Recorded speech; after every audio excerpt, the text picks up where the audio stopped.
Hey everyone, what up? Matt Kaiser here, and Happy New Year to all of you amazing people. Now, obviously, we're getting lots of JRPG exciting releases, and if you guys watched, two of my videos, one of which being where I discussed, Square's upcoming 4 flagship AAA titles, as well as my, 10 anticipated JRPGs that me, as well as a bunch of other content creators are looking forward to. You guys probably know that things are looking very, exciting, especially for Square Enix in a sense per se, given the fact that last year we obviously had the release of Final Fantasy 16, which was a brand new mainline Final Fantasy game in I think over 6 to 7 years now, coming off after 2016's Final Fantasy 15. Not only that, but obviously next month we're getting the release of Final Fantasy 7 Rebirth, which is following up from 2020's successful Final Fantasy 7 Remake, as well as we're also getting slowly hopefully more news and insights about the upcoming Kingdom Hearts 4, which was revealed all the way back in 2022, which is following up from 2019's Kingdom Hearts 3, as well as the matter of Dragon Quest 12, the upcoming Dragon Quest 12, which is obviously following up from 2017's, Dragon Quest 11, obviously. And all of those were pretty exciting, and coupled with the fact that, there's also some other exciting releases for Square Enix coming as well, like, say, Final Fantasy 14 Dawn Trail, which is following up from 2021's Final Fantasy 14 Endwalker, as well as the upcoming Dragon Quest 3 HD-2D Remake, which hopefully finally does get released this year at least, because it's been gosh diddly dang years since that game has been, revealed, and nothing to show for it ever since that. But of course, there's actually also a contender, another secret 5th contender within those things, I think, in my opinion, is arguably as big as those other titles I mentioned, at least a big deal. Even though some people does seem to sleep on a little bit. And if you guys obviously saw the title of this video, you guys know what I'm talking about. And that is the upcoming Visions of Mana. And before we begin, if you like what you've seen here, then by all means, like the video, click the subscribe button if you're new, and hit that bell notification icon if you want to get updated by all future, news and updates regarding this game in particular. Not only that, but I'm currently in the middle of playing Chrono Cross, and hopefully sometime this year I'll be able to do my review for said game, as following up from my Chrono Trigger review. Now with that said, let's get back to the video. So yeah, if you guys were a little bit living under a rock, this game was pretty much a big deal, especially for not only the Mana series fans, but also some JRPG fans entirely. Now, this game was revealed back at the Game Awards, which, the new one where Jeff seems to be focusing more on celebrities now and less on the actual game developers, to the point he even put a timer for those trying to hurry up with their speeches. Yikes. But with that said, one of the most exciting things about the Game Awards was, the reveal of a brand new Mana game, which was actually trademarked a little bit while back. Now, obviously, for those who may not understand about the Mana series predates all the way back in 1991, starting as originally a spin-off for Final Fantasy known as Final Fantasy Adventure, aka Final Fantasy Gaiden, or in Japan known as Seiken Densetsu, released for the Game Boy, and it was given with, positive success. But ever since that, the other games that followed, which were more of an action, RPG with role-playing elements, decided to become its own series known as the Mana series, with the first true Mana title becoming, the very widely popular Secret of Mana, released for the Super Famicom in 1993. And then we had some solid to good follow-ups with Trials of Mana for 1995, which unfortunately didn't get, translated to the West until, of course, with the recent Collection of Mana re-release. Not only that, but we also had Legend of Mana for the PlayStation. And among that, we also had some remakes, like, of course, Sword of Mana, which was a remake of the original Final Fantasy Adventure for the Game Boy Advance. But we also had other things like some spin-offs, as well as also another brand new Mana game, which was known as Dawn of Mana for 2006 for the PlayStation 2, which was met with not great reception, and with that the Soul of Mana series decided to hibernate a little bit, and slowly they started doing things like having remakes and remasters, including things like, say, a remake of the original Secret of Mana, which also didn't get good reception either. Horrible! Though we did have some exciting things like, say, a remaster of Legend of Mana, as well as things like, say, the Collection of Mana, which had tons of ports of classic games, like again the original Final Fantasy Adventure, as well as things like, say, the original Secret of Mana, and of course finally Trials of Mana officially localized. But not only that, but we also did have the very successful Trials of Mana remake, which that alone did so well for the franchise, it even surpassed Square Enix's expectations, which is more than I can say, opposed to other comeback titles that really didn't do well.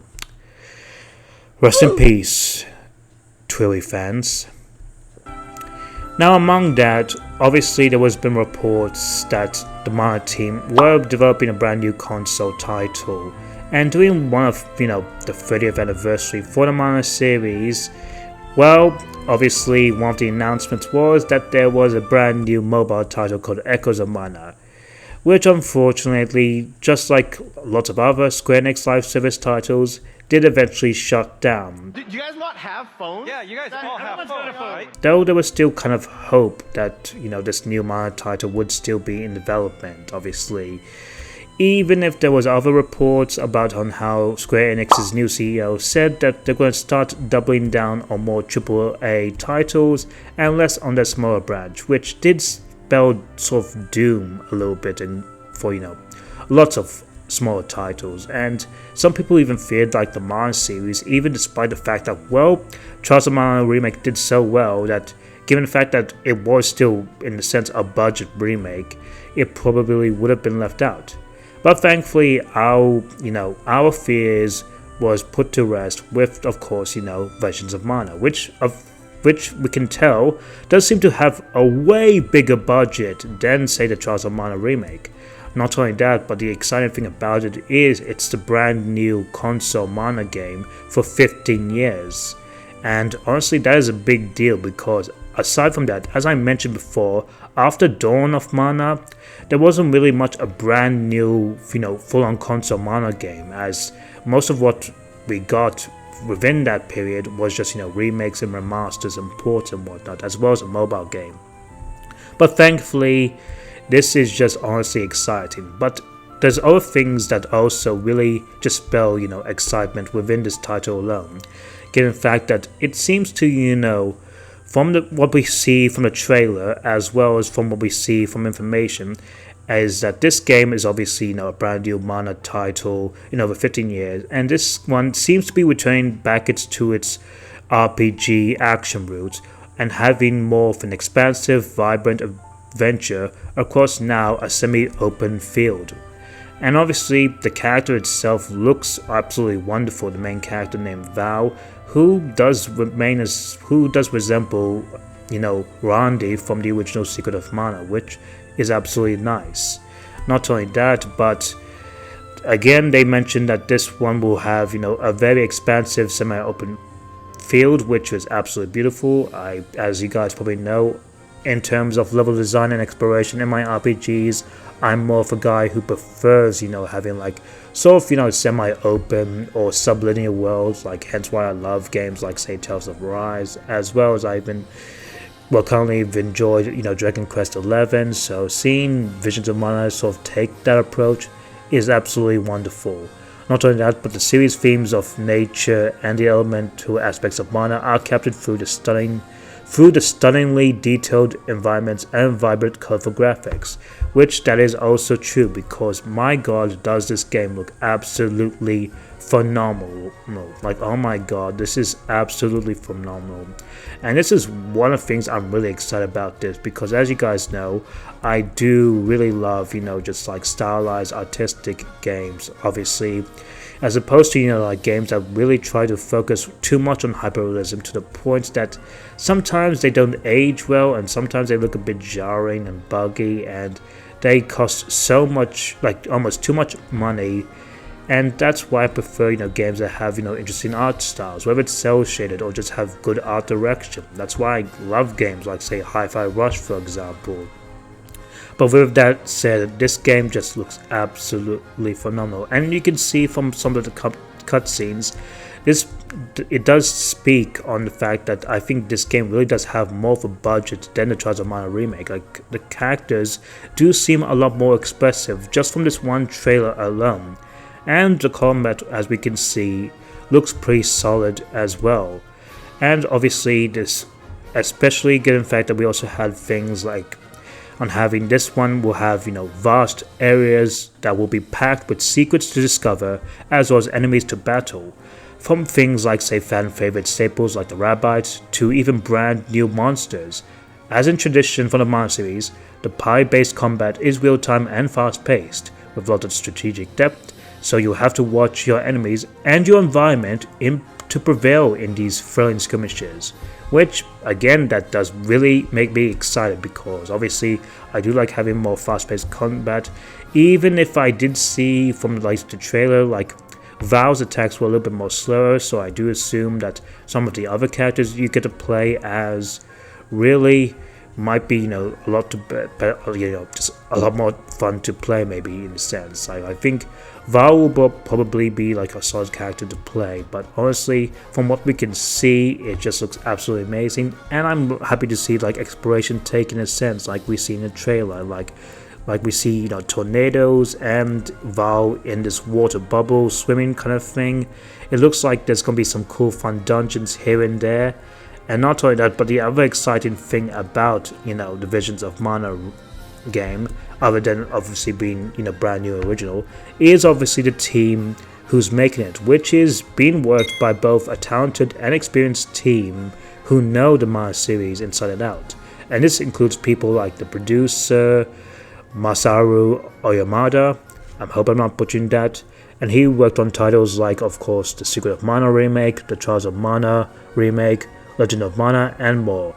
As well as we got the sound, which is obviously done by Hiroyuki Kikuta, which by the way he follows me on Twitter, so you absolutely want to follow him. And he's worked on composed titles for like the original Secret of Mana, as well as the Trials of Mana, both the original and the remake, and so much more.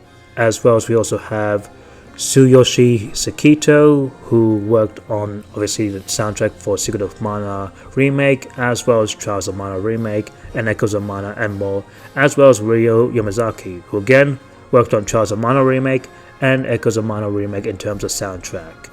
Not only that, but character designs are done by Hakam, which for Adventures of Mana, Secret of Mana remake and Trials of Mana remake. And as for the monster illustrations, they've been done by Airi Yoshioka.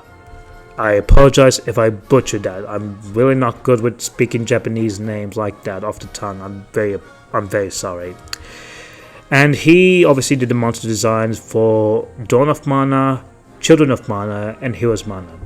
And as for the series monster design supervision, that's been handled by Koichi Ishii, who was involved with, from the Grezzo company.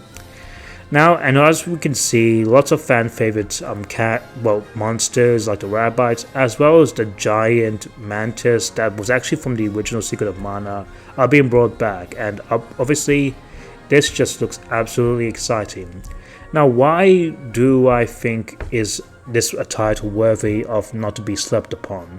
Well, given the fact that obviously this game looks absolutely beautiful, and I think those who probably want something, brand new, original, especially given the fact that we've had, tons of remakes here and there, especially for the Mana series and in gaming in general, want something brand new and original, I think this game could be right up there, as it's literally a brand new IP from the Mana series in general.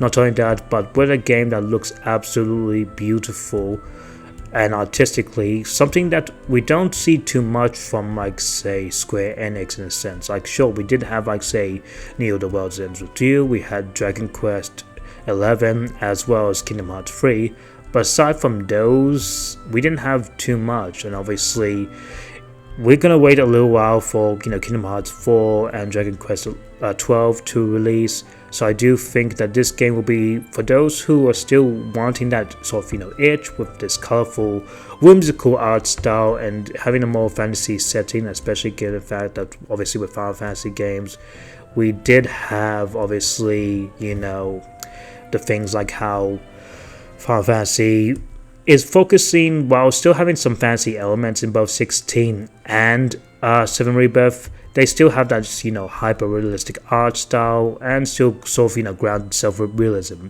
With the exception, of course, having Moogles, Chocobos, Kate Sith. That's right, I said Kate Sith, I'm sorry. Those who probably say Keshi, as well as his own Moogle as well.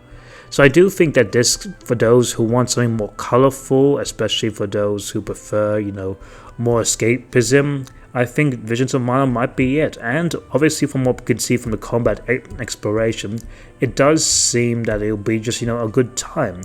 Who knows? Could this game have like co-op like the original Mana games? Hopefully, because I think that's something we definitely need. Like, I think that's definitely a cool thing to have, especially for an action RPG, especially with Pi members. So with that, I do think that definitely we do deserve this title, and hopefully if this game does well, we could obviously, have more Mana games in the future, like brand new ones. Like, out of all Square Enix's comeback titles, like say Nier, as well as Star Ocean and Valkyrie, obviously we know that Nier stands tall with Automata selling over 7.5 million, as well as the fact that, well, 2B, as well as even Nier Replicant, like say Brother Nier, they've been collabed to death at this point, and, well, 2B still getting collabed. Like, she's definitely one of the most popular characters from Square Enix's library in recent years. Not only that, but also the fact that obviously Star Ocean does seem to sort of have a slow resurgence. Like, obviously we had the release of the Divine Force, as well as the very amazing, successful Star Ocean 2 Second Story R, which that again makes me really proud and happy.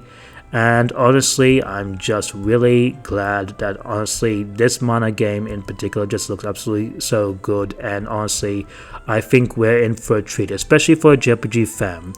And it's also for the third and I think last matter is that this game is coming for the PlayStation 4, PlayStation 5, Xbox and PC via Steam, and there's no Switch port, which again, that is honestly just, well, mind-blowing. Obviously we know that, well, the Mana series do lean more to like PlayStation and Nintendo, mostly on the Nintendo side of things, but seeing that this game isn't held back by, like, say, the Switch is just absolutely, well, it's surprising, and I'm sort of all the more for it. Even though I know some people are believing that this game will likely come on the Switch too, whenever that gets revealed, hopefully by 2024 as well. But aside from those things, other than A, it just looks absolutely beautiful, B, it's a brand new original Mana game for 15 years, and C, well, I think with an art style like this and running on more powerful hardware, it will just be absolutely phenomenal. And 4, it's being made by, very passionate devs who worked in the Mana series since the beginning of its inception, and even made on some of the more popular titles for the series. So I think with that said, this one definitely should be on your radar, especially for JRPG fans in general. But with all that said of me rambling about this game, what do you guys think? Are you guys excited for Visions of Mana? Let me know down in the comments down below. Anyway, with that said, until then, Mad Kaiser out.